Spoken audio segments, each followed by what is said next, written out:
Library now has a local authors section of books that include authors who live in Hicksville and surrounding towns. The purpose of this section is to promote local authors in the community and to share their talents among patrons of the Hicksville Library. Several of the authors included in this collection are participating in our local author panel tonight. These authors write a variety of genres. They will talk about their writing and answer questions from the attendees. Thank you for attending, and I hope you enjoy meeting these writers. To start off, I'm going to introduce myself. I'm the moderator for the event. I'm Debbie De Louise, a librarian at the Hicksville Library and an author of 9 novels, including the 5 books of the Cobble Cove Cozy Mystery series that features a library cat. My standalone psychological mystery, Seascope, won a silver medal from the 2020 Reader's Favorite contest, and my holiday mystery, Sneaky's Christmas Mystery, won a Muse medallion from the Cat Writers Association. I live in Hicksville with my husband, teenage daughter, and 3 cats. I'll be moderating the panel and introduce the panelists. Tracy Auerbach is an author of fantasy and science fiction. Her work has been featured in the online journal Micro Horror and the Writing Disorder Fiction Anthology. The Sin Soldiers, the first book of her YA Sci-Fi Fragments trilogy, was released in July 2019 from Parliament House. Her YA urban fantasy, Sons of Fire, came out early this year. When she is not teaching or writing, Tracy is usually reading or playing with her children. Most people call James Cudney IV Jay. He grew up on Long Island and currently lives in New York City, but he spends lots of time with family in Bethpage. By day, he works in technology. He began writing in 2016 and currently has 4 family drama, contemporary fiction novels, and a 6-book mystery series focused on Braxton campus murders. He runs a daily blog and reads several books each week. Literature and chatting with fellow book lovers is his world. Writing great novels is his passion. Jacqueline DeStefano is a New York State CPA and works for a large public accounting firm. She is the independent published author of an inspirational poetry collection entitled Water Lilies. This collection is geared for men and women of all ages with the sole purpose to inspire, heal, and empower them with positive messaging and faith as they evolve through and endure different life experiences. The book has been nominated for an Eric Hoffer Award 2020 and has been reviewed in several publications, including the U.S. Review of Books. Her most recent accomplishment is being named the 2020 Long Island Business News 30 Under 30 award recipient this year. Jacqueline truly enjoys being able to share her love of business and art to help all who surround her. Author and reading specialist at New York City Schools, Elaine Donadio's characters reflect the urban lifestyle. She writes about what she loves and spends hours researching facts, so her books feed your head, your heart, and your soul. She's concerned about the effects of human carelessness on the world in which we live. Stasie Fishman is a Long Island, New York author with a passion for animal and human rights. She desires to create awareness of the homeless cat situation, as well as tolerance for all animals and their humans. Since Stasie adopted her first cat, Sammy, 8 years ago, she has a new enriched life. Dr. John H. Krahn is both an author and a lecturer. He has made presentations nationally and internationally. He has published a dozen books. His latest books are Living a Happier Life at Every Age and Why People Believe in God. He has a master's degree in education from Columbia University, as well as 2 other masters and a doctorate in ministry. He is a sought-after speaker. He is married and has 2 children and 3 grandchildren. Last but not least, a former Spanish teacher, Marilyn Levinson, writes mysteries, romantic suspense, and novels for kids. Her books have received many accolades. As Alison Brooks, she writes the Haunted Library series, Death Overdue, the first in the series, was an Agatha nominee for Best Contemporary Novel in 2018. Other mysteries include the Golden Age of Mystery Book Club series and the Twin Lake series. Marilyn lives on Long Island, where many of her books take place. So now we are going to go around and ask each of the panelists to tell us a little bit about their writing and their current book. So we'll start again with Tracy. Can you tell us about your series and your current book? So my series is called the Fragment series, and it's a trilogy. The first book is The Sin Soldiers, and the premise is what would happen if human vices and virtues could be weaponized. So people are used as weapons. They're given compounds, injections. They're soldiers in a fortress, and they're given injections that can either play up and highlight their vices or their virtues as human beings. And they're used pretty much as weapons to control a crystal-based economy. So it's young adult genre, older young adult. It's sci-fi with some fantasy elements as well. And the first book is The Sin Soldiers. The second book that was released late in 2020 was The Crystal War. And the third book, which is coming out February 4th, is going to be called The Hollow World. My other book is an urban fantasy. It's a standalone. It's called Sons of Fire. And it's about a relationship between two demon brothers, one of whom is supposedly good and one of whom is supposedly evil. But what happens when they are brought to earth and judged against human standards? So a lot of my books have the theme of humanity, the darker and lighter aspects of humanity, and just what it means to be human. Thank you, Tracy. Jay, can you tell us about your current book and your writing? Thank you, Debbie. Glad to be here with everybody. So all in total, I have 10 books. My most recent just came out a couple of weeks ago, and it's called Hiding Cracked Glass. It's the second in a series. It comes after my first book, which was Watching Glass Shatter. I'll do a quick show there. And the second series I write is a cozy mystery series, and the first one there is Academic Curveball. And so I basically write in two different genres. One is contemporary fiction, one is light mysteries. They both have a lot of family drama in them. For me, it's all about siblings, relationships, and sort of the secrets that come out of them. And so in the series, the Braxton Campus Mysteries, there are 6 of them, and the 7th will come out next year in early 21. And in the family drama series or contemporary fiction, the newest one just came out a couple of weeks ago. Excited about that one. But there are also 2 other standalone books. Mostly they kind of go over back and forth, the different brothers, the relationships, and what happens to them over the last couple of years of the life in the book. So excited to share them, and I look forward to meeting everyone here today.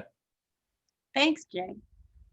Jackie, can you tell us a little bit about you and your book, Water Lilies? Yes, thank you, Debbie, and for having all of us on this panel, and for the Hicksville Library for having this wonderful event.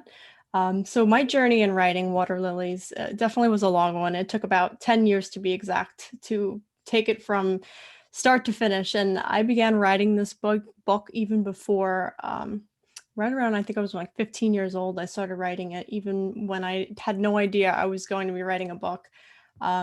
This was a challenge because I would say 2 years ago, when I actually did finalize my publication, I really wanted to go back and revamp things and think about the edits in the poetry collection. But it really, I had to step back and think about how writing from different perspectives, right? When you write when you're 15, it's different when you're 25. Your perspective on life is different. So I wanted to be able to offer that, from a target audience perspective. It really does range men and women of all age groups. And I wanted to leave it as it was in terms of writing at 15, 18, 20, so that I could have relevant points and poems to be able to resonate with a lot of young adults. So the book itself, it's a collection of poetry. It addresses so many different themes in life, from love to loss, passion and pain, suffering, healing, faith, and what life brings each person in their own unique path and journey. The inspiration to write this collection didn't just come from my own experiences. It really also came from just having an ear and listening to a lot of people in my life growing up and what their experiences were. So collectively, really just gathering all of that emotion and turning that into art. So I would say I'm very proud of this book because it's my first one I've ever published. I know it opened a door to start publishing quite a few in the future, but this is an important one because it really sets the ground for my tone as an author. And I really feel that this book is written so candidly. It's so realistic the way it is. The feedback I get is phenomenal from young adults. So I am very happy about that. I'm very happy about the fact that it's not afraid to address faith and to be unafraid to praise God in many different situations. So I'm very blessed to have the opportunity to bring that through my poetry. Thank you very much. Sounds great. Elaine, can you tell us about your books? Elaine, you're muted. You have to unmute yourself. You're right. Sorry, Debbie. Thank you very much.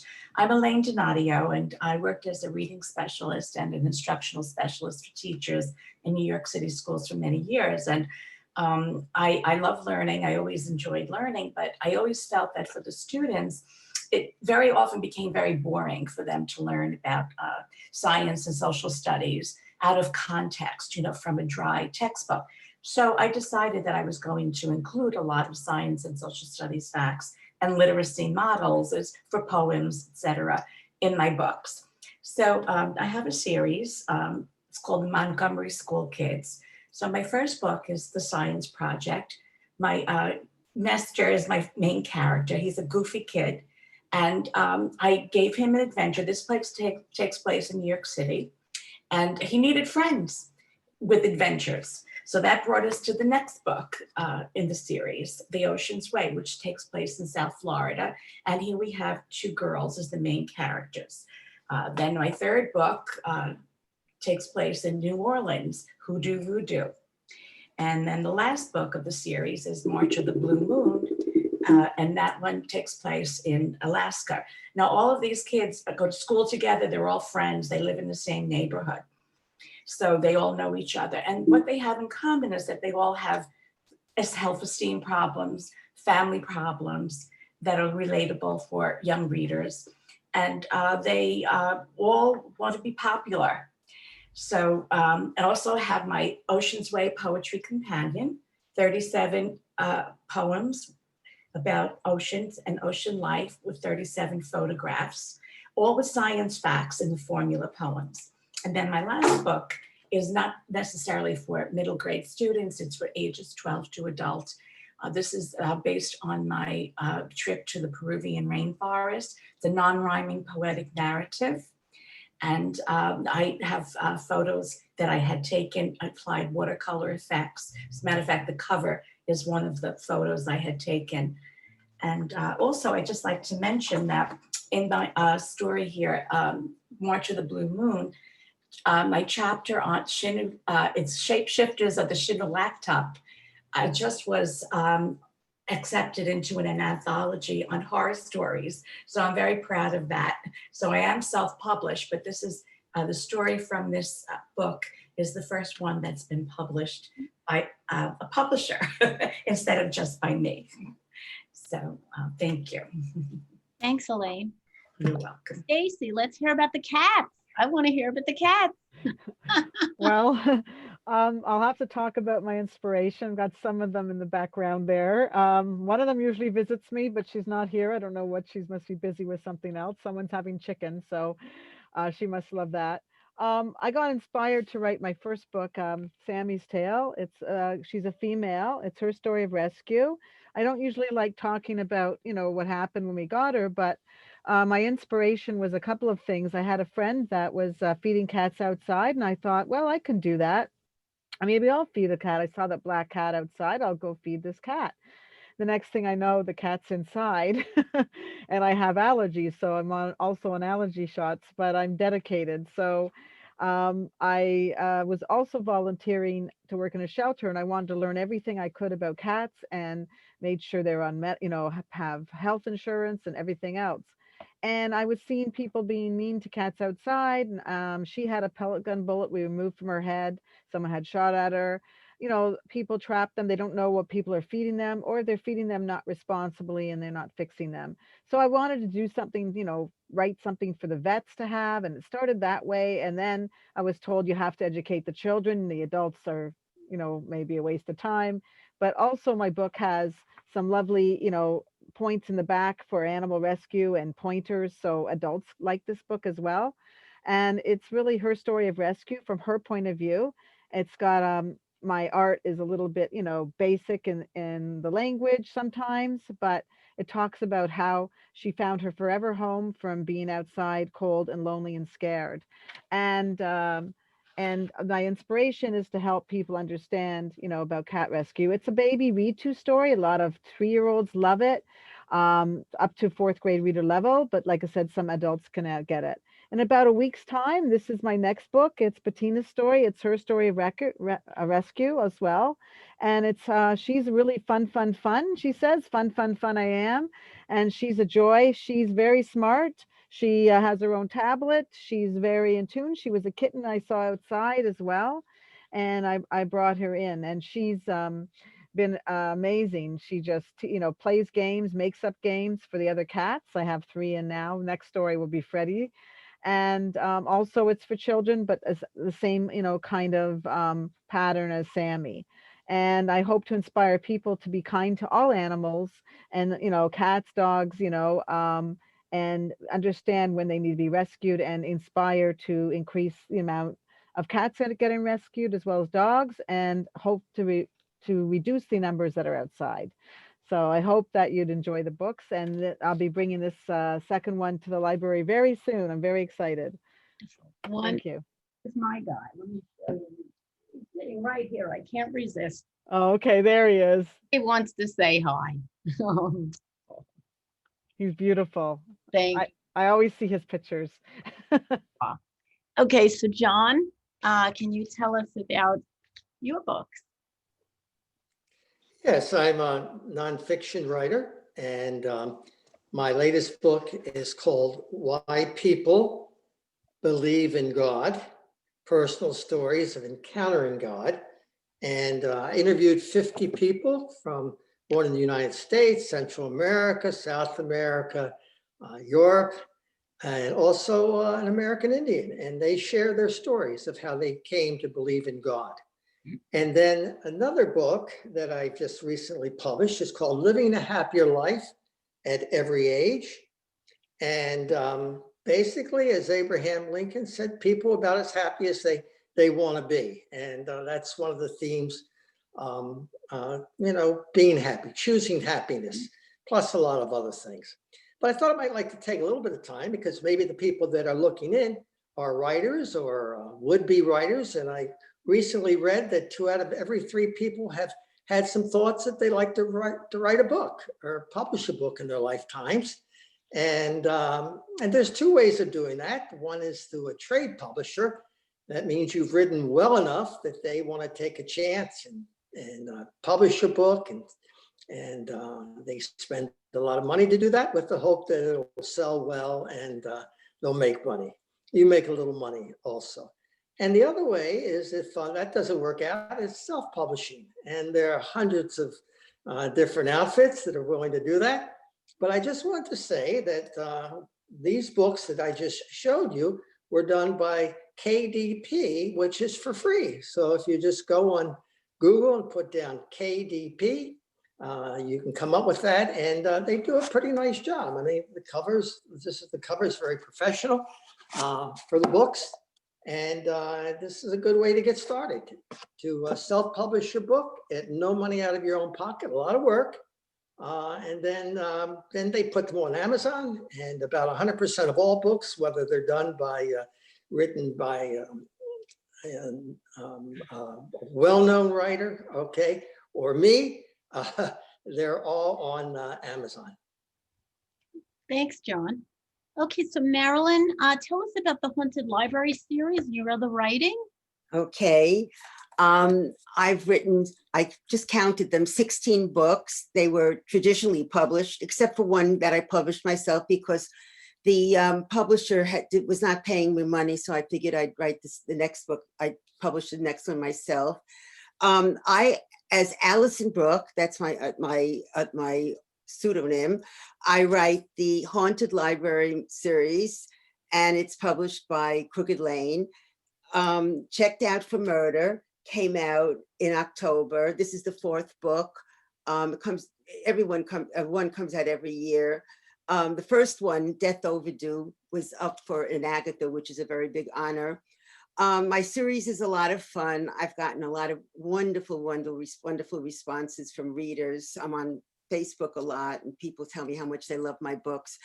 Actually, even though I've always lived on Long Island, I used to live in Jericho, and now I live in Holbrook.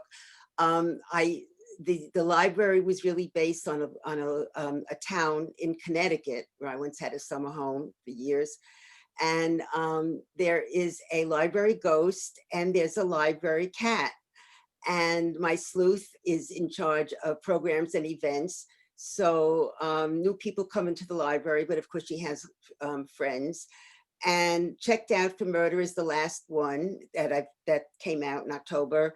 And it deals with an old murder, and a psychic comes to the library who used to live in the town. And also a movie group came to town to make a movie. And my sleuth's mother and her young husband came. And there's always murder and mayhem and familiar characters. I'm just about finished with the 5th book in this series, and it's called Death in the Stacks.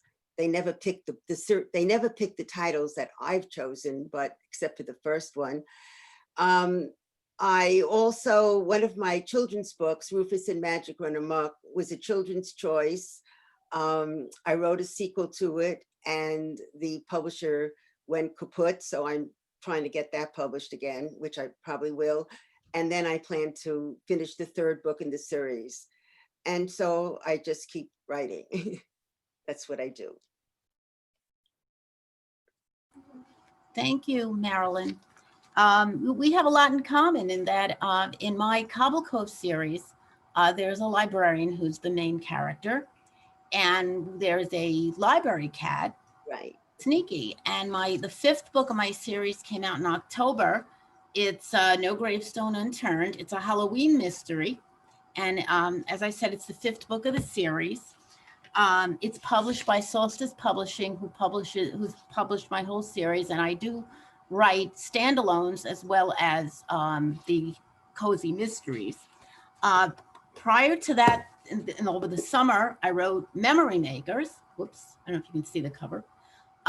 This is a more serious book. It's about a woman who was kidnapped as a child. She and her sister were kidnapped, and her sister was killed. She survived, and years later, 25 years later, she has joined a clinical trial of a new memory drug so she can recall who killed her sister. And that's the mystery. So that's more serious than my cozy mystery. But the cozy takes place on Halloween, and there's a murder in the cemetery. And the only witness is Sneaky the library cat. And there are 2 other cats in the book who the readers can see their thoughts, but none of the human characters in the book realize that the cats are also trying to solve the mystery. All right, so that's a little bit about what I write. And I'm going to now ask some questions of the panelists.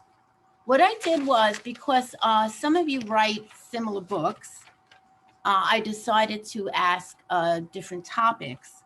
So we're going to start with children's and young adult books. And Tracy, Elaine, Stacy, and Marilyn all have written children's or young adult books. So I'm going to ask them individually what they think is important to include in a children's or YA book. And I'm going to also ask Marilyn, since she also writes adult books, what she enjoys writing more, a children's book or an adult book, and how they are different. So Tracy, what is important to include in a YA book? So in a young adult book, I think the most important thing to include are the universal issues that all teenagers are dealing with. All teenagers deal with a lot of drama in their lives because just living in a teenage brain with teenage hormones is extremely dramatic. So I think a lot of the universal issues of how to behave, whether to be good or bad, peer pressure, relationships, new relationships, first love. Those are things that some of my favorite YA books have explored. And I still enjoy reading young adult books. And they're also, so I include those things in my books as well. And just not to underestimate a YA audience. If you're writing a young adult book for an elementary school crowd, the young adults will see right through that. You can't dumb them down to a younger kid level. You have to be very careful with young adult because teenagers, and I have preteens in my house, and I also, I know that they're the first people to call you out on anything. So my own audience that lives in my house, the second I do something will be like, oh, and they'll call me right out. So your young adult audience will call you out immediately if your writing isn't sophisticated enough. Just because the issues tend to be more young adult related issues, it doesn't mean that the writing shouldn't be sophisticated. In terms of what I include in my books, I have all sexual relations are off screen, meaning that I don't describe them, although a lot of young adult authors choose to do that. I have light swear words. I don't go with the big guns often. I do monitor it for age group, but other than that, I mean, I think just it's the age of my characters and the issues they're dealing with. Young adult books should be about young adult people. You can't have a young adult book about a 30-year-old character. That's inappropriate. But I think anything beyond that is free range. Okay. Fair game. Thank you. Elaine, would you like to say anything about children's books? What should be included in them? You have to unmute yourself, Elaine. I don't know what's going on. I'm so sorry. My books are children's books, but they're middle grade. So they're really for 8 to 12-year-olds and really for 10 to 12-year-olds. So because being that I worked as a reading specialist for so many years, my sympathies were always with the non-readers or the struggling readers. So I would say that my stories are high interest, but simple vocabulary, simple sentence structure.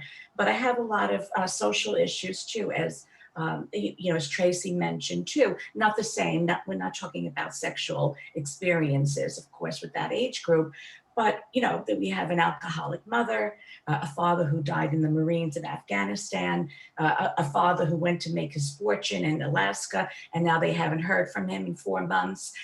So there are issues that are relatable for the readers. And also each character grows from the beginning to the end of the story. They face their fears, they overcome their fears, and they grow so that they're not the same at the end of the book as they were in the beginning. And I think that that's encouraging for young readers to see that things can be overcome and that you should not let obstacles interfere with what you want to do in life. Whether it's learning how to swim or speaking in public, at the assembly at school with a microphone in front of you, whatever it might be, that are terrifying experiences for people in the very first time they do this. But then, of course, as we get older, then we take these things in stride. So that's what, and also my books are humorous. They're very funny. And so the readers are learning, but they're laughing at the same time. So that's what I hope to accomplish with my books. And I think I did. Sounds great. Thank you. Stacy, what about you? What do you include in children's books? Well, you know, like I said, mine's about, you know, being kind to animals and teaching kindness, but it's overall kindness, I think, is the message. But I also, like Elaine, have humor in my book, especially, you know, the new one with Bettina. She is really quite a character and fun. And I want them to laugh and enjoy the story as well. And then through their own experiences of what, you know, maybe they're scared, they've been scared or alone, or they were left home or got lost. And, you know, they can kind of relate to both Sammy and Bettina in their stories, I think, as well. And I think that's important. But also, the older readers, the older people or people that are cat lovers seem to like it as well, especially with the education in the back about, you know, trap, neuter, release, you know, and how to reduce the numbers of cats outside. So some people just like the book because it's, you know, sweet and it's nice, but it's also from their point of view. So it's the cat speaking. So they're actually talking to this cat. And I think that it can be powerful for the child. Like some children want to read it over and over and over again. They just want to hear the story. And I've also included I didn't want to use an illustrator. I wanted it to be like it's from the cat, from her pictures. So there's real pictures in there of the cat in, you know, matching some of the story, you know, what happened to her. So they could see a little bit of pictures here and there. And so I've had, you know, a really good response, especially from anyone that does animal rescue. And you know, also understanding when they grow up, then they can learn to be kind to animals, but also I think it will teach them general kindness. And so that is my hope, that I can inspire that when they want to adopt, they maybe, you know, don't go to a puppy mill or somewhere like that. They actually rescue, or they understand when they see a cat outside and maybe will help and want to volunteer and do their part. And it's always good. I've seen when I worked in shelter that people brought their children to socialize cats and kittens with the parents. And I think it's a really great, you know, lesson of responsibility for children. And this is younger children, not youth. It's so it's pretty simple.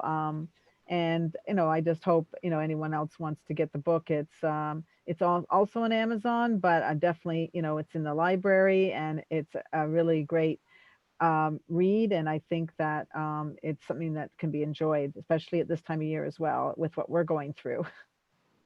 That's so true. All right, so Marilyn, I did ask you to say if you enjoyed writing the children's books or the adult books more, or the difference between them that you feel when you write. Well, my first books were that I published when my children were young were for children. And I did touch on serious topics because the first one, And Don't Bring Jeremy, was up for 6 state awards. And it's about 2 brothers, and the older one has learning disabilities, is neurologically impaired, and it was based on my own sons. And then another one, a boy has to get glasses, and when someone's making fun of him, and how he handled it. And the thing about children's books in the middle grades is they're supposed to solve their own problems, and that's what I do. I'm writing a sequel. I'm going over the sequel that I wrote to Rufus and Magic Run Amok. And this is about a boy, and I wrote it before Harry Potter, who finds out he's a witch, but he doesn't want to take lessons. That his mother and his aunt and his grandmother are all witches. And they're going to make him take lessons because witches are supposed to be good. They're supposed to do good things with their magic, and he wants to have fun. And so it's a lot of fun, the series. And so I am having fun. Another thing is that, well, I don't know why, but I often introduce the paranormal into some of my books. And I did with Rufus, he's a witch. And I did with the Haunted Library series. I have a library ghost. I don't know why I do that. I guess someone could psychoanalyze me, but I think that I enjoy writing both. I guess very often I'm a boy, and why? Because I had sons.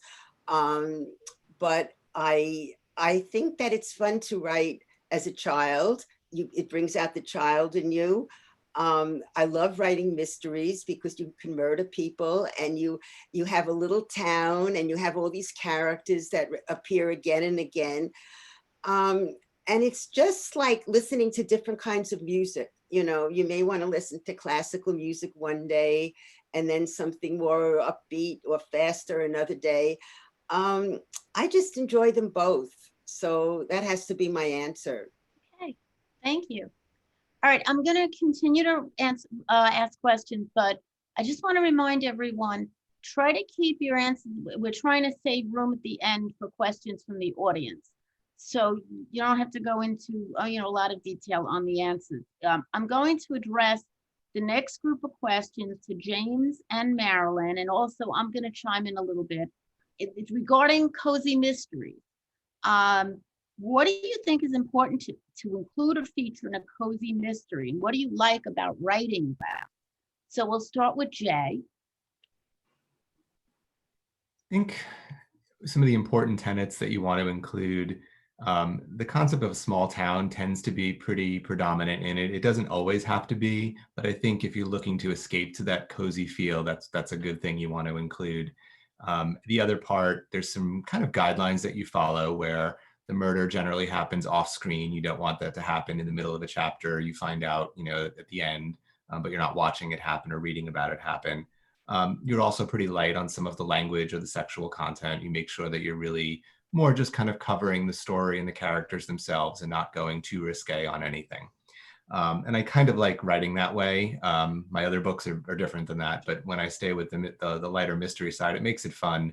And I also think you want a theme with each one. You want it to be about either a college campus or a library, or various different things that might connect. I've been reading a new one recently on needlepoint, which is, a random topic. I don't do that, but I thought it was fun. So, you try to do something that the readers can connect with or feel passionate about. Very good. That sums it up pretty well. Marilyn, what do you think about? Yeah, I think he did too. I'll just add a few. I think animals are very often included. I always did before. Do not kill an animal. Do not kill a child. There are certain rules about that. And keep it light. And you're so absolutely right about the language. I was struggling. I'm going over this book and I'm struggling over, I had such a good phrase, and it had something that I knew someone would come back to me. So I got rid of it. There are some people that don't want any kind of language whatsoever. So you have to you have to respect what your readers want. And a happy ending. Oh, definitely. So I agree with, Jay and Marilyn.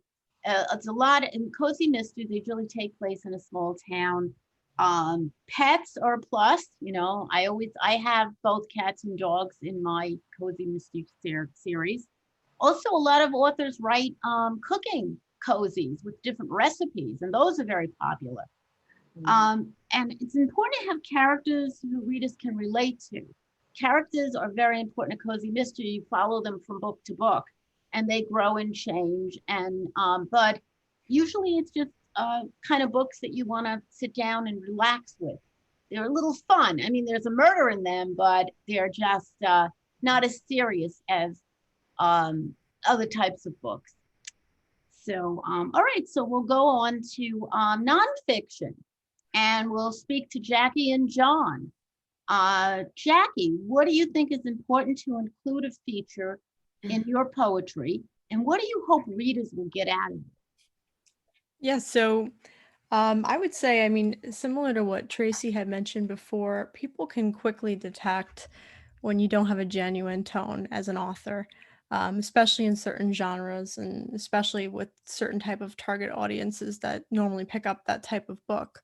So I would say just creating that trust, in nonfiction pieces as well, especially things that are more, autobiographical type pieces, you want to be able to create that trust and that element of transparency within the poetry itself.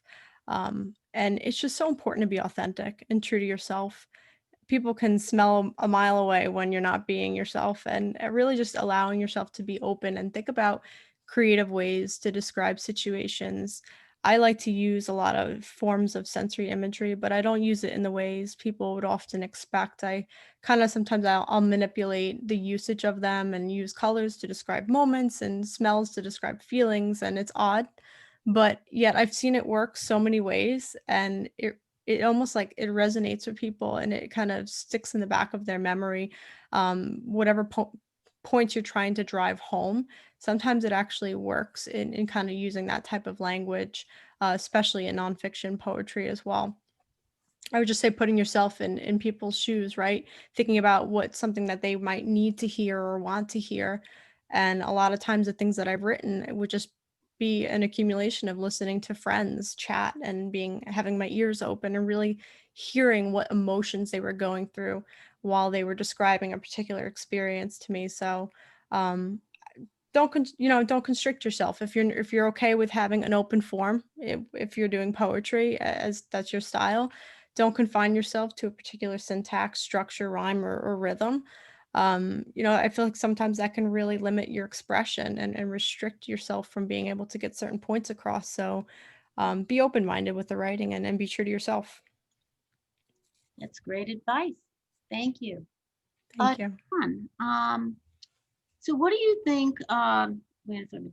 Well, what do you want readers to get out of your religious books and your inspirational stories? Well, I would say in general, nonfiction, you write about what you know. And so I hope that the people that read my books will have a fuller experience of God, of course, and also be happier and have a more meaningful life. For instance, in the book, Living a Happier Life that I mentioned earlier, just to give you an idea of some of the different chapters, I think the first chapter is choose a happier life. And then God made you and God doesn't make junk. That's the second chapter. And then eliminate worry, the joy thief. Who doesn't worry, okay? And effectively dealing with life's hurts. The why of suffering. That's an age-old question. And living life at its highest level, living to make a difference life. So these are the kinds of things that through the experience of a long life, I thought that I could share some wisdom.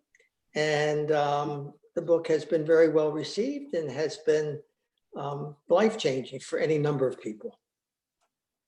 Very nice. Stacy and Marilyn include cats in their books, as do I. In what ways do you include cats or cat characters? And why do you think readers will enjoy reading about them? So we'll start with Stacy. Well, in my case, it's actually a true story. Everything that is in the book has happened. That I write about, through my memories and pictures, and it's a true story. So, and I'm hoping that it also teaches people that, cats and animals, they're learning so much about them today that they can give love. They have a lot of same, emotions, that, people have.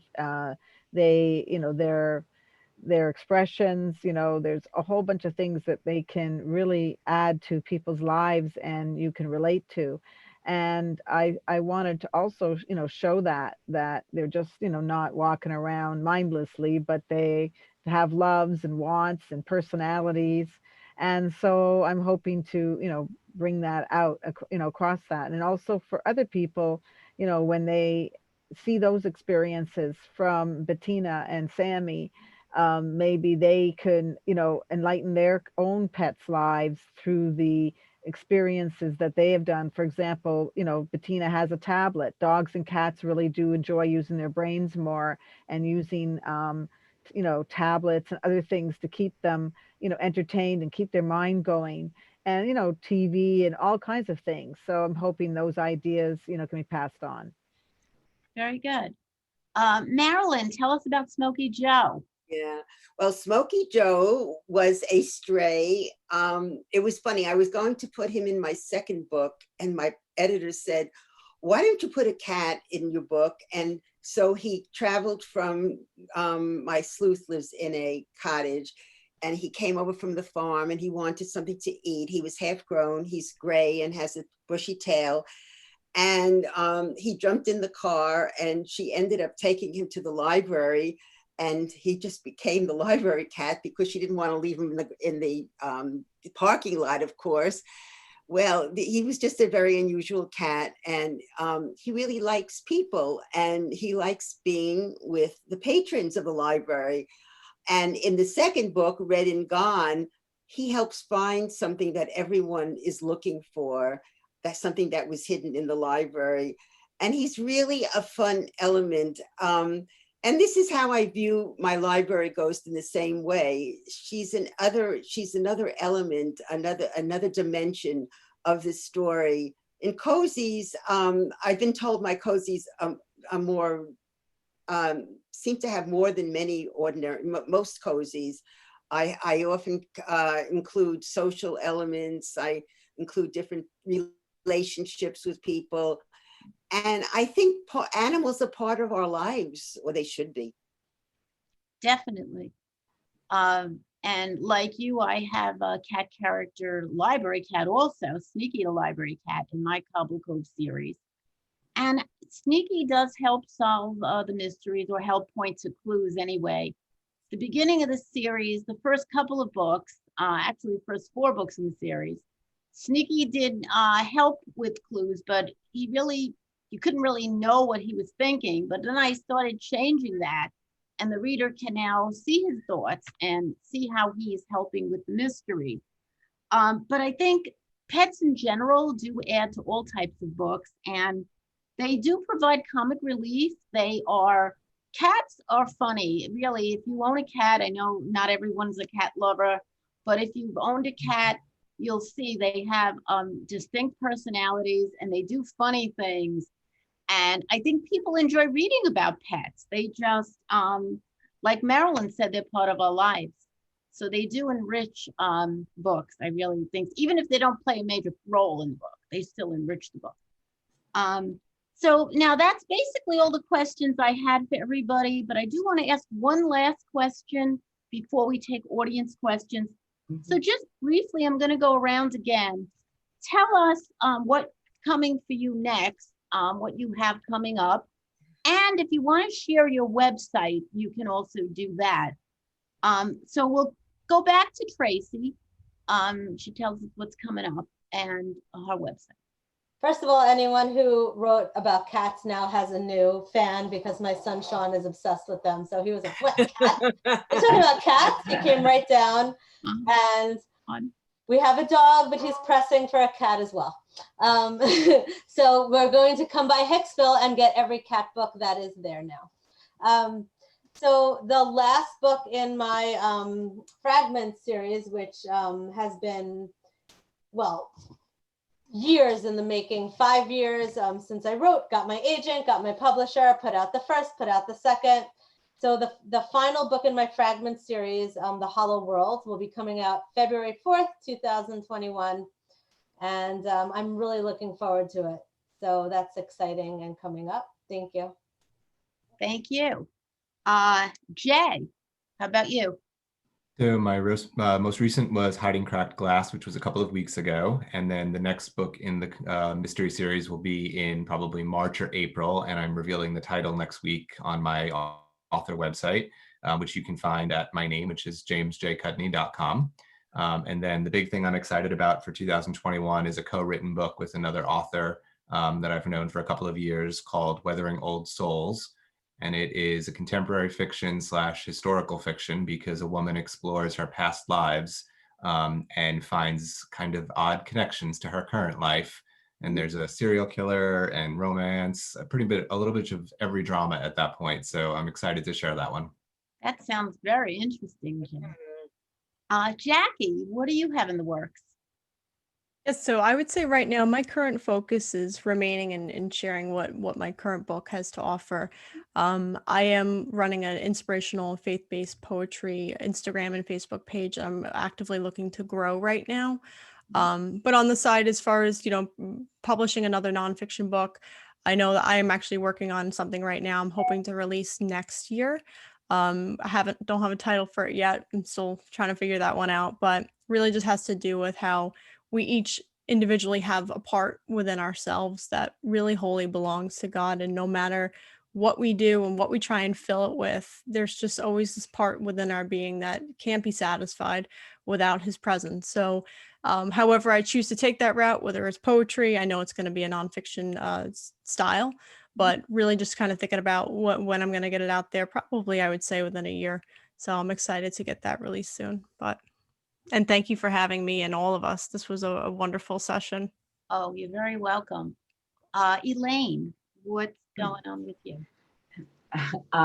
Well, my most recent book it was March of the Blue Moon, which was published in ebook format, digital format in April, and the print paperback was published in May. I'm working on a book. Missy Baduke has a birthday party, which will be for 4 to 8 year olds. And I've written at the book actually a few years ago. And right now I'm streamlining it and cutting out extraneous words. And I decided that I'm going to be doing the illustrating myself since it's a picture book.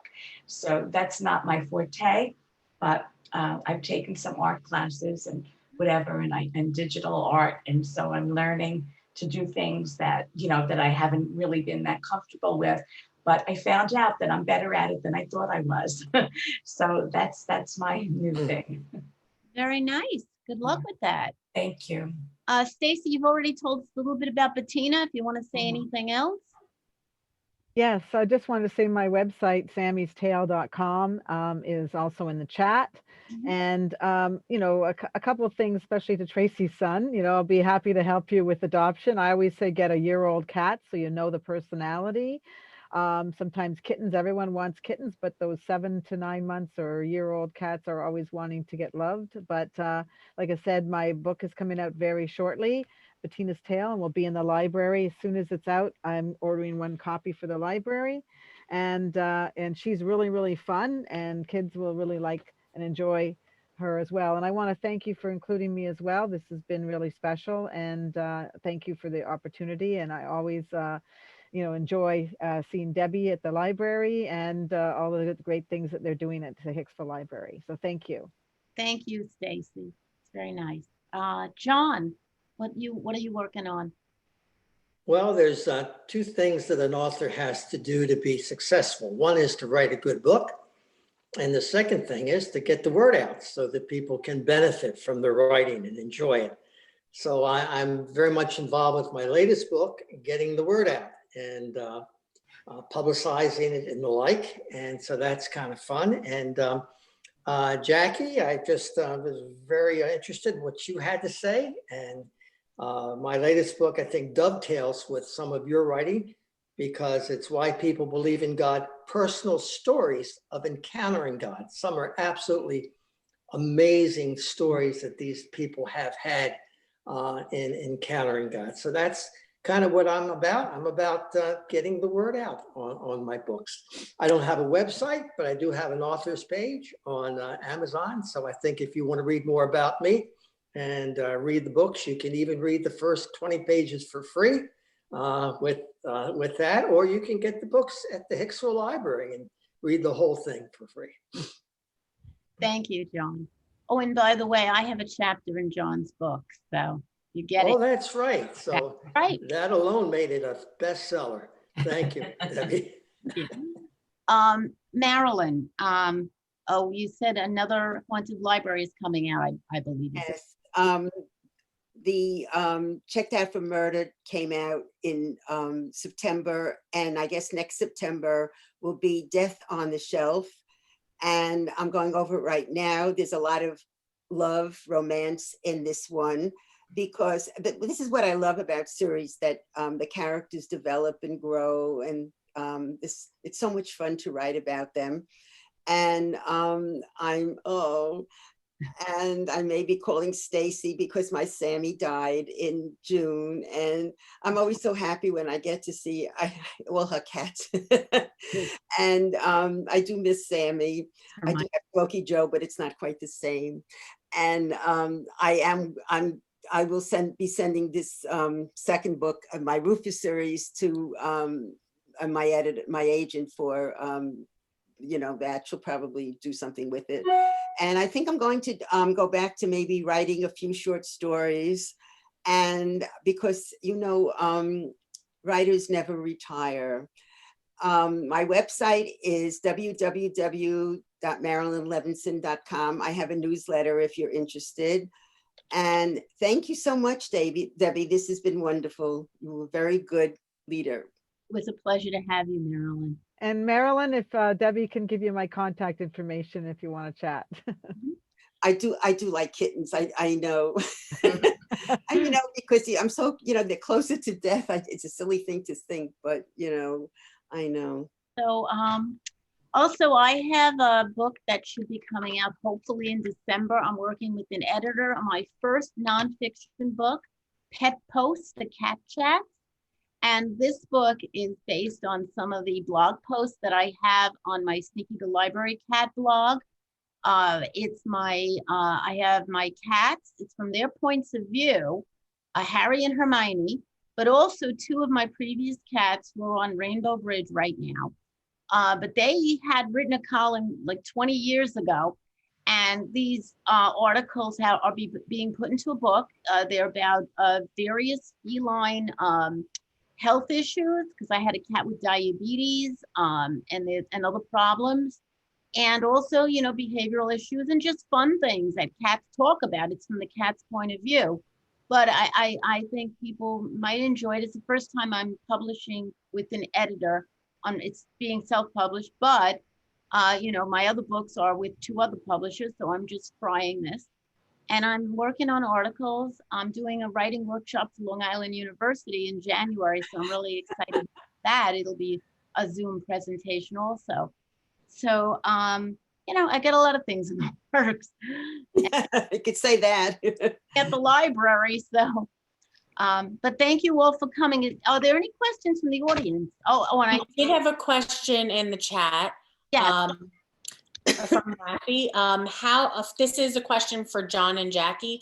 How has your writing changed your perspective on God and helped your relationship with him grow? John, I'll let you go first. first. Okay. I mean, it's a great question. I definitely would say that writing about it makes you think about the different ways that God is so involved in our lives more than we think. He's not just in church, he's everywhere. He's in every experience, he's in everything that we go through. And when I actually put the pen to paper and realized that through my art, it really did it deepened my faith tremendously in my spiritual journey and how I view him and how I view just my life in general. So I'll keep it brief, and John, I'll pass it over to you. Thank you, Jackie. This year I had two major surgeries, and as I was in the hospital for 18 days, I began thinking, why do I believe in God? What brought me to the point of saying I believe? And then I thought, well, I think I'd like to ask other people that question. And as I asked them that question, and they told me their personal stories of encountering God, it strengthened my faith. Their faith strengthened my faith. And by the time I had talked with the 50 people, I said, wow. So it was really a faith enhancing experience for me. And I think that others who are reading the book are having the same experience. Thank you so much for your question and your answers. If anyone else has any questions, you could put it in the chat, or you could use the hand raise function. And also everyone is putting their websites, social media, etc. in the chat. So if you're interested, you could just go in there and you could see that. Mary, you have a question? Hold on, you could unmute yourself.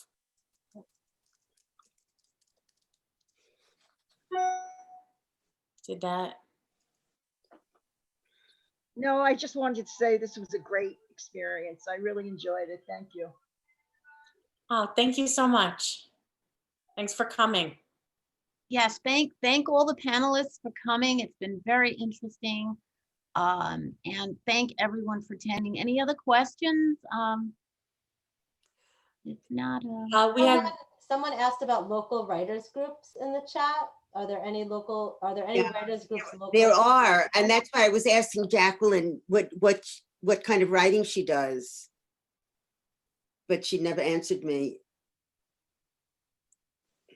okay, so you want to start with local writers groups? Does anyone have anything? Well, I belonged for many Yeah, I years can share.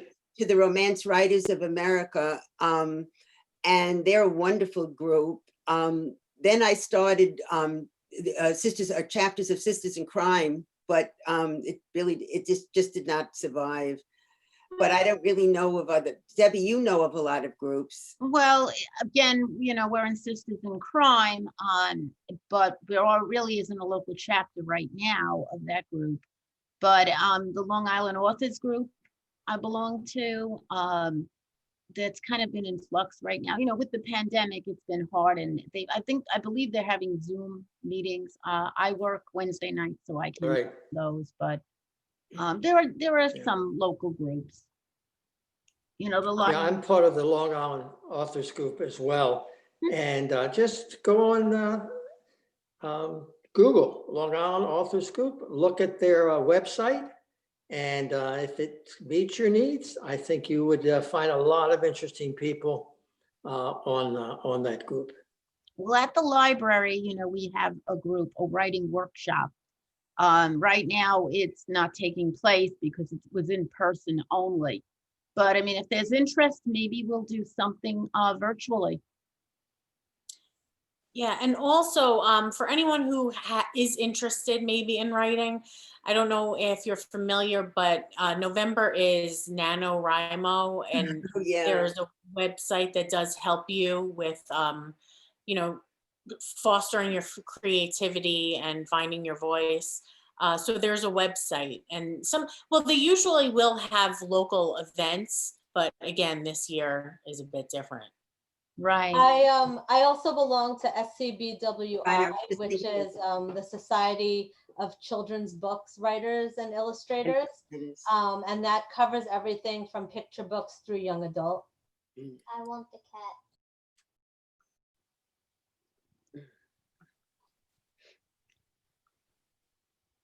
I think you're getting my cat book.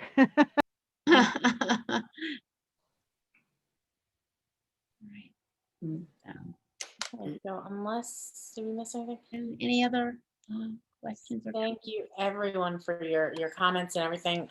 One more from Molly. Hi Debbie, fun panel. Any of those cat people members of the CWA? Oh, that's a good question. Yeah, we meet with the Cat Writers Association. Thanks for asking that, Molly. Yes, Stacy and I are members. Yes. Stacy's a new member. And anybody who's interested, and it's not only cat writing, it's anyone who does any sort of work with cats, media, videos, or art, an artist who draws art, cat art, all types of books, short stories, articles, anything to do with cats. And it's a great group. I've been with them over 20 years. That was one of the first groups I joined. In fact, that's what encouraged me to start publishing, because I needed to have at least 2 pieces of published works, and I sent in articles, and I'm still writing. I'm getting this month, write an article for Catster. It's coming out, my first in print article for Cats. I mean, years ago, I used to write for Cat Fancy. They're no longer around. But that's how I got started with cat writers, because you write, like John was saying, you write about what you know. I know cats, so I write about them. I just put in the Catster name. The Catster is a great magazine if you like cats.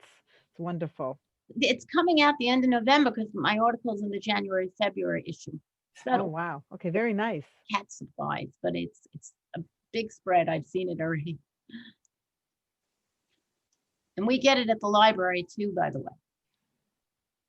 I think we get Catster and Dogster. Dogster is the other one. There's Modern have Cat, another- Modern Cat.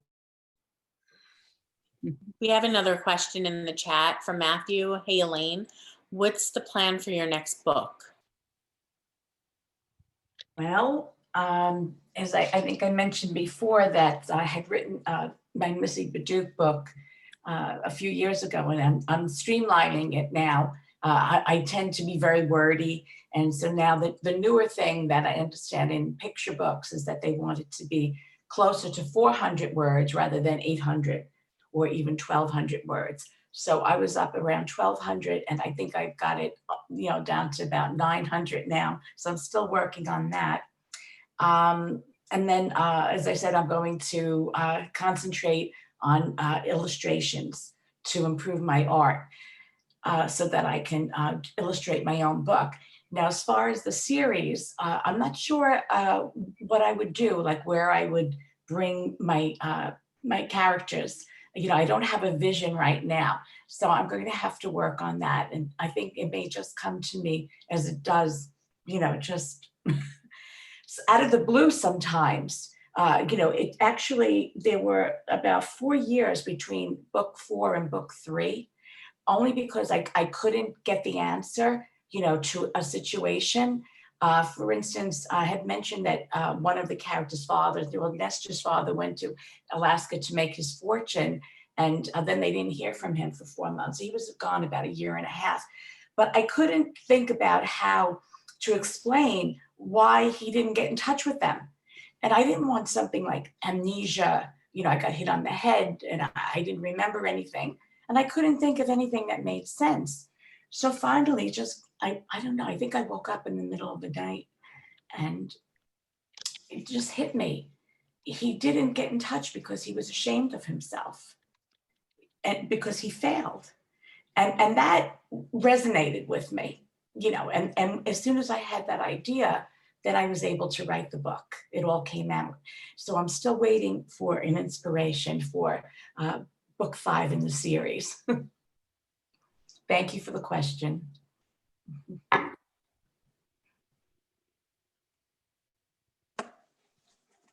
Okay.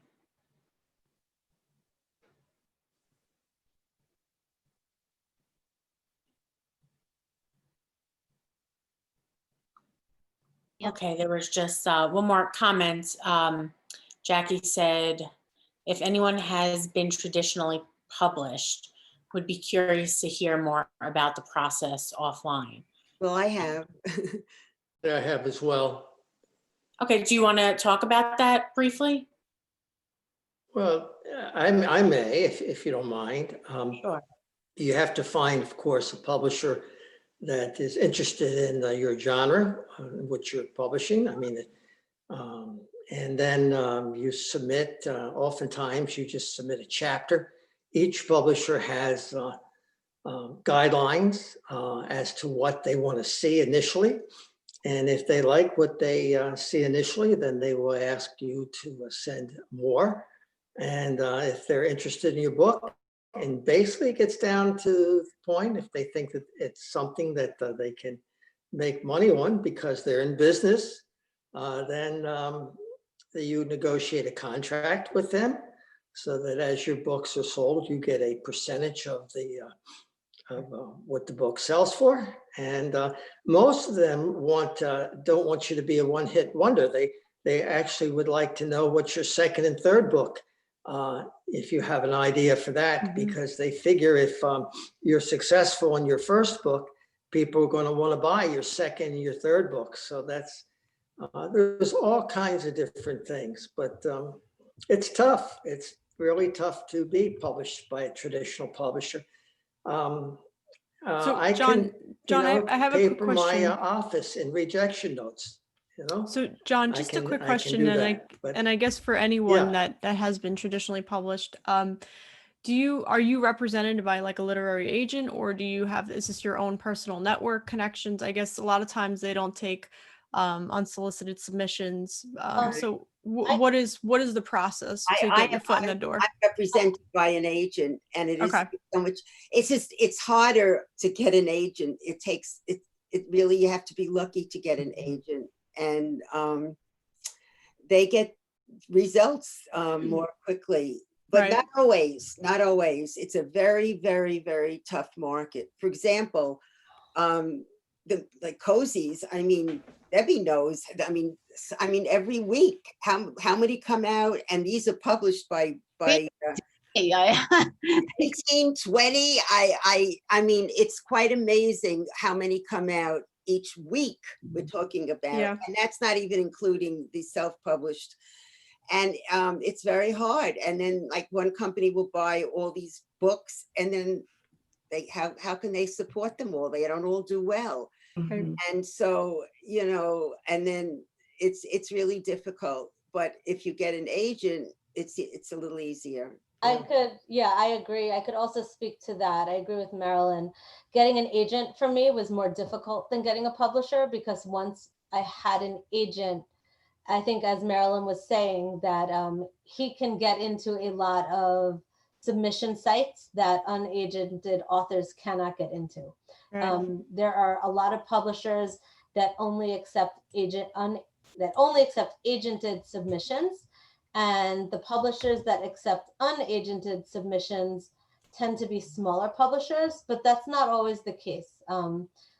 It took me much longer to get an agent than to get my first publishing deal once I had the agent. And a lot more query letters, tons of query letters going out. Are these agents, a lot of It's them, a lot of work. are they local on Long Island, or are they more in the city based? No, you don't have to live near anyone. You don't. All over the place. Find where you are.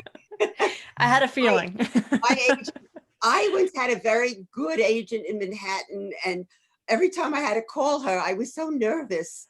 And she had this most, you know, this receptionist who was so, yes, I'll see if she's free. You know, now my agent is so down to earth. I have a question and I just call her. You know, if she's busy, she'll tell me. If she's not busy, she talks to me. You have to be comfortable with your agent, and it's very. I mean, a lot of people publish by themselves.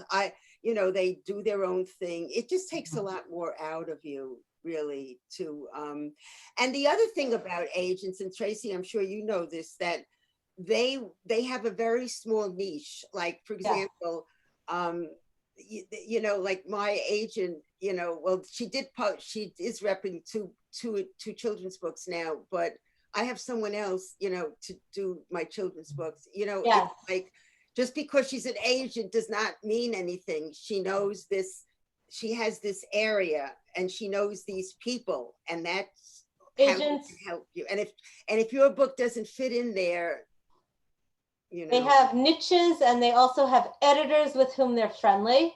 So if your book fits into the niche with one of their editors whom they have a good relationship with, then easy peasy. If it does not, then it's much more difficult for them to sell your book, and they will probably take that into consideration before signing you to begin with. Also, a lot of authors have one agent, as Marilyn was saying, for one type of book, and another agent for another type of book. I've seen my agent speak on panels, and he's very impressive, but I also know that his scope is very, not limited, but specific. I notice a lot of celebrities, some to come out with children's books and everything under the sun, and it's like a no-brainer with them. And it's always very hard for us non-viral famous people. They take up all the money, Stacy. They do. That's why it's very important to have connections, fellow authors, like we're all connecting, and through social media, which really helps a lot today. Years ago, it was difficult to publish, but there weren't. Today, the market is really flooded. It's even harder. And because of so much self-publishing, and I'm not saying it's wrong, there are people that self-publish on their own, and they pay for editors, they have nice covers, they do whatever. And then there's those who just, you know, write something and self-publish it. So there's different quality of self-publishing. So it used to be a bad name for people to self-publish. People used to look at that, look down on it. So many people are doing it. And because it's so hard to get an agent, because it's so hard to get published, self-publishing, you know, is not looked on that way. but there's so many different degrees, and that's why it is important to network with other authors, and why the local author section will help in a community. A lot of libraries are promoting, like we're now promoting local authors to help with, because they are members of the community. And I'll tell you, some of the, right now my reading is limited, but I do review for book lists. But I will have to say, some of the self-published book or the books published by indie publishers are better than the ones published by well-known authors, because a lot of times there are errors in those books. At some point, these people are traditionally published or have one of the big 5 publishers. They really, their book, the quality is, after a while, they're not as good. They write book after book. Now, Patterson works with people, so he has other authors he's working with, because you can't possibly publish that much. You'd be writing day and night. Yeah. It's a tough market. It is, and it's good. That's why it's important to these type networking and recognition for local authors. Yeah, Debbie, I just would, can I just say, I'm self-published, and I did not hire an editor, but I mean, I went over the books, a million times for errors, but I did work with a formatter. I hired a formatter, to submit the books and to format it for the digital format, and also for the paperback. And also I worked with a professional cover designer, to make the covers. So I did not do that by myself. The quality that I have is excellent, I have to say, but I worked with professionals to get it that way, even though I am self-published. So I didn't take the shortcut, with that, so, you can do it, and there is help along the way. It doesn't have to be your responsibility to do it all on your own. You can work with a professional to have it done correctly. First wrote, published Cloudy Rainbow, my very first book back in 2008. But I paid someone to publish it. It was, they have publishing, they still do. They have self-publishing companies, but today you can do it yourself. If you want to invest in the cover designer, you want to invest in an editor, like John was saying, you can do it for basically nothing. We have a 95-year-old at the library who wrote a book, and he went that route with not really investing in editors or so on, but he did it through KDP. But so it depends on how you want to go. But it's very hard. There are books that sell, and you don't really. I think an agent would help, because they help promote your book. But on the other hand, I know authors who self-publish. They have these people who've made so much money, and I don't know. I mean, there's a lot involved. Marketing, different experience that you have, your support system. It's hard to say. It's like anything else, but today everybody wants to write, it seems. And there are people who have a lot of talent and they're not recognized, and that it's tough. And some people are afraid to publish their books. They're afraid because they don't think they'll sell. And they might have a lot of talent, and I know there's people out there who want to write, but they say, oh, there's so many books being published. What chance do I have? But this is the advice I give them. I said, keep writing. And the way I feel about it, I'm not making a fortune for my writing, far from it. I mean, I have a full-time job. It's not so much that I want the money. It's the idea that I want my words out there. I want people to read my work, but I enjoy writing. That's the big thing. If I didn't enjoy it, I wouldn't do it. And I know there are people that just kind of, they want to make money. They think they'll publish a book, they'll make money. Not right away. And even well-known authors, if you read some of these people, we know at the library, these people have had books. And that years later, when they become well-known, they reprint some of those earlier books that never sold anything. And then look at the rejections that some of these well-known writers had. And that's why people give up sometimes. They can't take the rejection. And Debbie, also, we know very well what promotion is involved. I mean, I don't care who publishes you. Oh, unless you're very, very famous, then you don't have to. But I mean, we are on Facebook a lot. But because to me, I agree with you about the money. I mean, it thrills me when people tell me how much they love my books. I mean, that's really why I write the books. But promotion is the whole other ball game. You can tell them about that. Well, when people think that authors make a lot of money, some people still have that impression that they think authors make a lot of money. Even well-known authors, a lot of the money does go to the publishers and the agents. I mean, think millions of copies, that's different. But what I'm saying is, no matter what, unless you're making a lot, but I think, if I may, for probably 99% of writers or even more, it's the joy of creative expression. I mean, somebody may paint a picture, they may not be Picasso or whatever, but they enjoy doing it. And if someone else derives joy from it, that even adds to their joy. So it's, one of my books, a traditional publisher, sold thousands of copies, but that's only 1 out of 12. The others are in hundreds. They're not in thousands. And so you can't live, most authors can't live on what royalties that they get. It's day job. not at all. Maybe one of the people on the panel can, but I'm not one of those people. No. But I think, like, you're right, John. I think if you enjoy what you're doing, that's the whole thing. And what's wonderful is when you see that you reach people all over the world, because today now, books are being sold everywhere, the ebooks. I mean, it's amazing to think that those people are reading your books. Even if 1 or 2 of them are reading your book.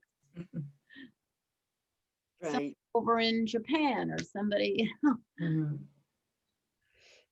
right. So I think we're wrapping up, right, Roseanne? Any other questions? Yeah, I have no other questions, but thanks definitely to all of the panelists, all of the attendees, and Debbie for moderating. It was a really great discussion. Thank you, Roseanne, also for keeping track of everything and hosting us. And I wish everybody luck on their upcoming books, and thank you for participating in the panel. It's been very interesting, and have a wonderful rest of the week.